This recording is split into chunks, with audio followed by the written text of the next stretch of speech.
अस्सलाम वालेकुम नाज़रीन। आपने गुज़श्ता महीने देखा कि आज़म सवाती साहब ने केपी असम्बली के जो स्पीकर हैं बाबर सलीम सवाती पे इल्ज़ामात लगाए और उनसे कहा कि उन्होंने गैर कानूनी तौर पे भर्तियां कराई, गैर कानूनी तौर पे प्रमोशंस कराई, अपने ओहदे का गलत इस्तेमाल किया।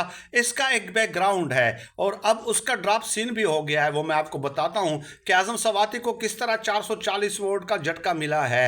हुआ ये कि अलीना शिगरी और इमरान रियाज ने रात के इंकशाफ किया है कि ये जो मिनरल बिल है ये फरवरी के मिड में केपी असम्बली में गर्दिश करने लगा था और 26 मार्च की उन्होंने डेट दी है कि केपी असम्बली ने इस मिनरल बिल को मंजूर कर लिया था।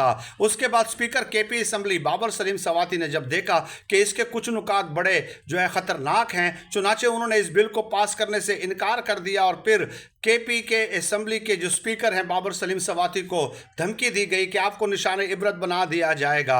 चुनाचे आज़म सवाती साहब मैदान में आते हैं और कहते हैं कि आपने गैर कानूनी तौर पर भर्तियां कराई, प्रमोशंस कराई, आपने ओहदे का गलत इस्तेमाल किया। चुनाचे बाबर सलीम सवाती ने फिर क्या किया कि एक 3 रुकनी कमेटी बनाई। काजी मोहम्मद अनवर साहब जो कि मोस्ट सीनियर एंड रिस्पेक्टेड वकील हैं, सेनेटर रहे हैं, और इसके अलावा शाह फरमान और ब्रिगेडियर रिटायर्ड मुसद्दक अब्बासी साहब, और इस कमेटी से कहा कि आप तहकीकात करें, आज़म सवाती से भी कहें कि वो सबूत पेश करें और मेरे खिलाफ तहकीकात करें। मैं अपना प्रोटेक्शन जो है वो मैं विड्रा करता हूं, मुझे बुलाएं, मैं अपना जवाब जमा कराऊंगा और अपना बयान भी रिकॉर्ड कराऊंगा।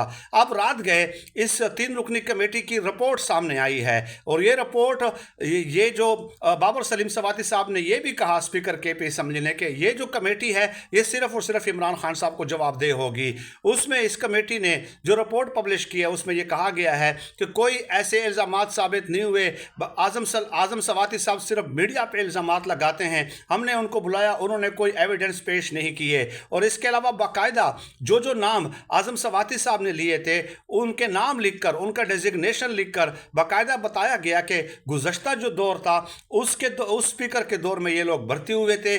कब प्रमोशन नंबर 1 हुई, कब प्रमोशन नंबर 2 हुई, कब प्रमोशन नंबर 3 हुई, सारे सीक्वेंस वाइज उनकी date of appointment, date of promotions, ये सब कुछ तफसीलन नाम के साथ, डेजिग्नेशन के साथ लिखा गया है। और कहा गया है कि आज़म सवाती साहब ने गलत बयानी से काम लिया है। हमने उनको मना भी किया कि आप सबूत यहाँ पे कमेटी में पेश करें, लेकिन फिर भी वो मीडिया में इल्ज़ामात लगाते रहे और कमेटी के सामने कोई उन्होंने सबूत पेश नहीं किए हैं। तो ये आज़म सवाती साहब किसकी ज़बान बोल रहे थे ये सबको पता है। तो आज़म सवाती साहब को ये 440 वोल्ट का झटका है और बाबर सलीम सवाती को मैं सैल्यूट करता हूं कि उन्होंने खुद को एहतसाब के लिए पेश किया, कमेटी बनाई और कहा कि मैं अपना जो प्रोटोकॉल है वो विड्रा करता हूं, मैं खुद आऊंगा, जवाब दूंगा।